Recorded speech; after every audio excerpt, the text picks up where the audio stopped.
Olá, como nós mencionamos na aula passada, as propriedades que nós já deduzimos, elas são importantes porque elas já permitem calcular a derivada de coisas bem complexas, mas ainda não permitem derivar qualquer função.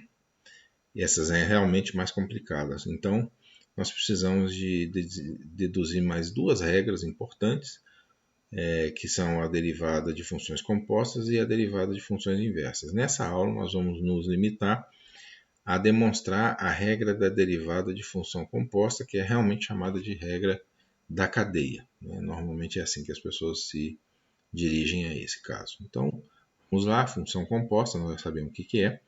Você tem uma função f de x, que eu chamo de y, e você tem uma função que é a g de y, ou seja, a g da f de x.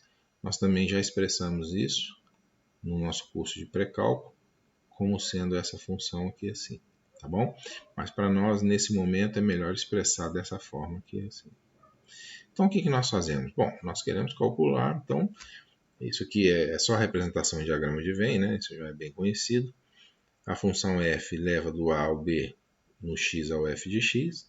A função g pega a imagem da f, né? E associa a imagem da g, tá certo? Então, isso aqui é o que eu falei, que podia representar dessa maneira.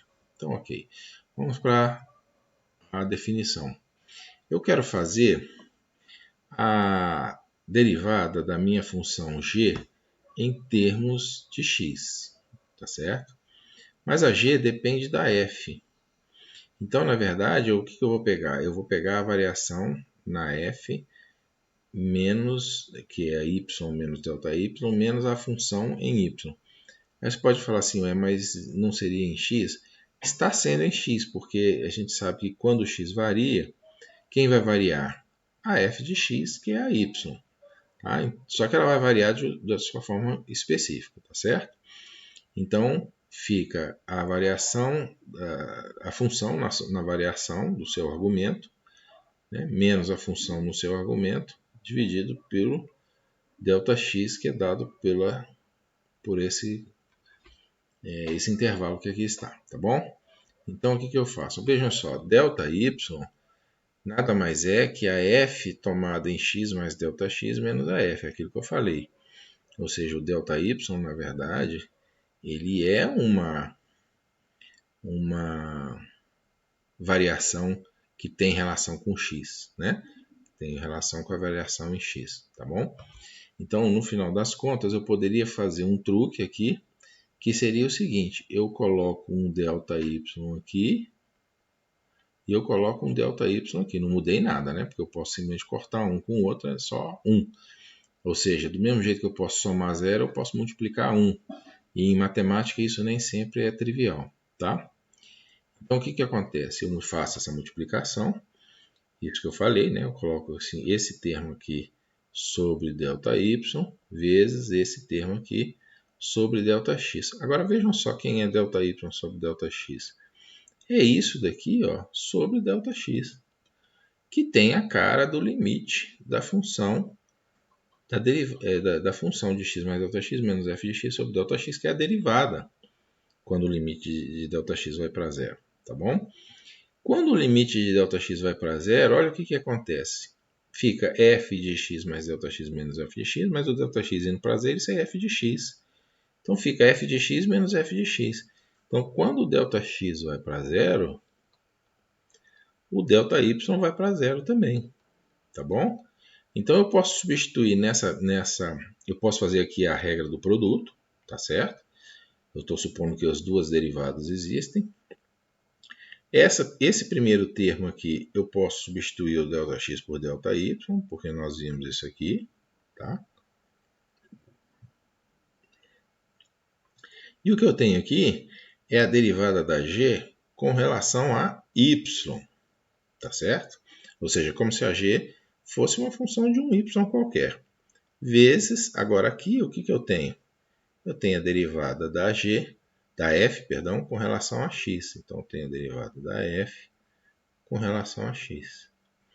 Então, a a minha derivada da função composta, g de f de x, vai ser a derivada da g com relação a y, vezes a derivada da f com relação a x. Mas eu não posso dar o resultado em termos de y, tá? Eu não posso dar o resultado em termos de y. Então, o que eu faço? Eu escrevo dessa maneira. É a derivada, então, repetindo aqui, tá bom? A derivada da função composta é a derivada da g com relação a y, mas quando o y é igual a f de x. Eu tenho que especificar isso depois, tá bom?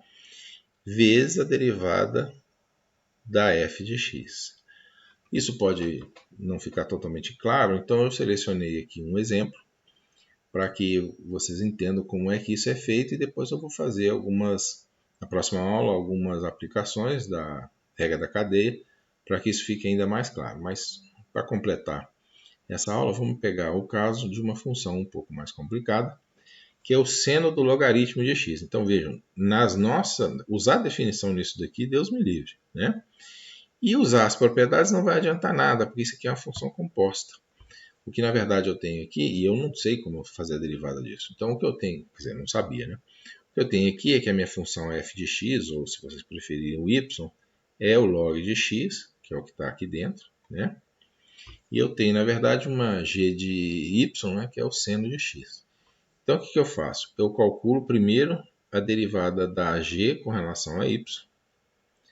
Isso dá um cosseno de y. A gente sabe, vejam, não importa quem é o y. Se eu estou derivando o seno de y com relação a y, é cosseno de y. Se derivada de seno de x com relação a x é cosseno de x, derivada de seno de y com relação a y é seno de y. O y é uma variável que a gente chama de variável muda.